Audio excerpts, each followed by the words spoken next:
Hi guys, a lot of you out there are wondering, you have to do something about your finances and you need to invest, you need to save, all that, but you don't know where to start. That's what we're going to talk about today on the Firefighter Financial Toolbox.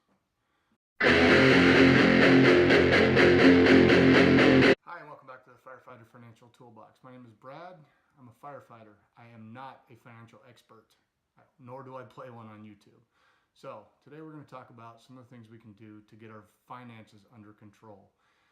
We know we need to invest, we know we need to save, we know we need to keep debt under control, but where do we start? That's the question. Where do we start? We don't know because there's lots of stuff that tells us do this, do that, do this, do that, who knows? Okay, first thing I want you to do is take a look at your expenses. Now I know the word budget is like a 4-letter word to most of us, right? But let's take a look at what we know.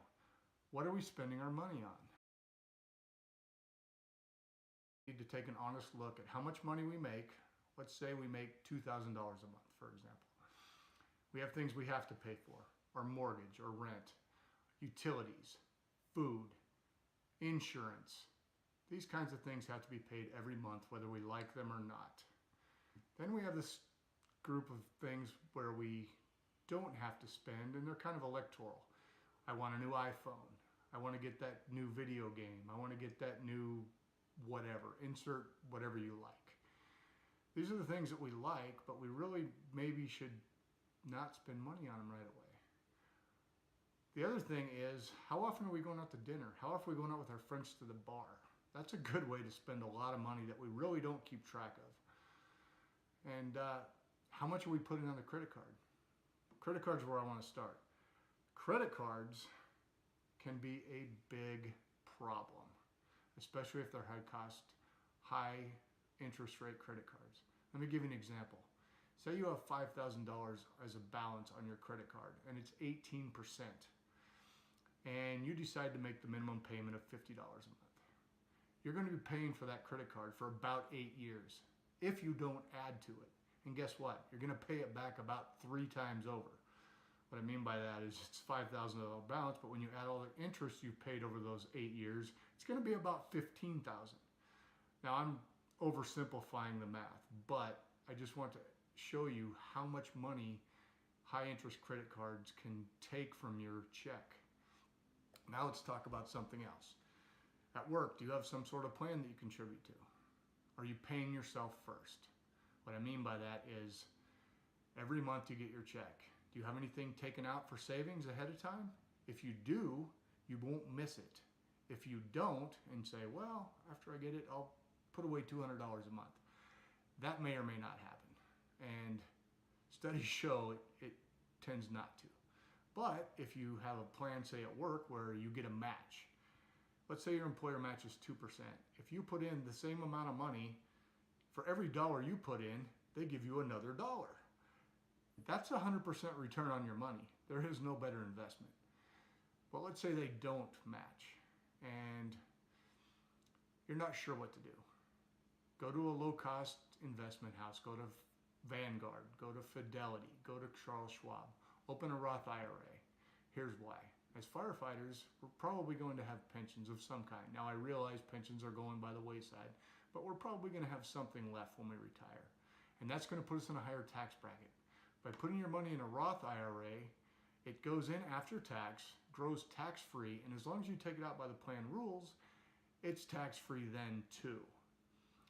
So that's a pretty good deal. So this year our contribution limits are $6,000 a year, unless you're 50, and then there is a $1,000 catch-up, so you can contribute $7,000.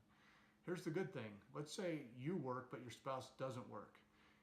You can put in $6,000 for yourself and $6,000 for your spouse, even though she didn't work, as long as you made that much money in that year. It's a pretty good thing to get started. And the easy thing is you can have it direct deposited right from your check to the account and you never even miss it. So let's talk a little bit more about debt. There's good debt, there's bad debt. How do I know what good debt is and what bad debt is? Okay, if you have a 30-year note for your mortgage, that's good debt.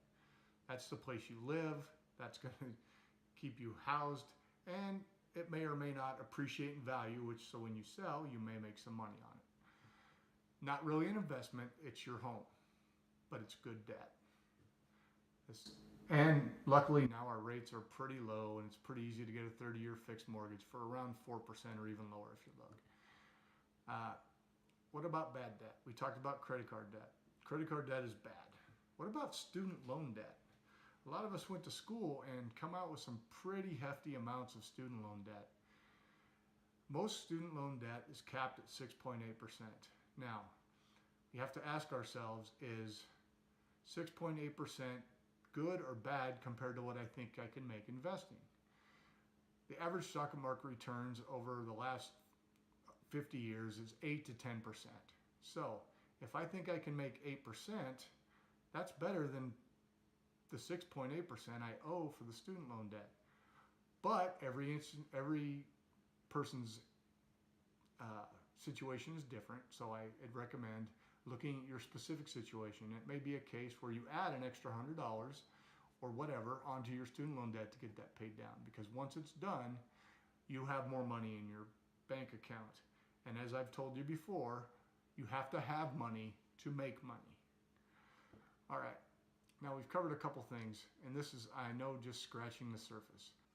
I'd like to thank each and every one of you spending your time with me today, and if you can do me a favor, I'd like you to subscribe to my channel, like the video, and if you have any comments about whether you have high credit card debt, or questions, if you have any comments about IRAs or 457s, any of those kind of plans, leave me a comment and we'll talk about it. Also, if you have any ideas for future shows, please let me know. I want this to be an interactive group, and I want us to have a good time.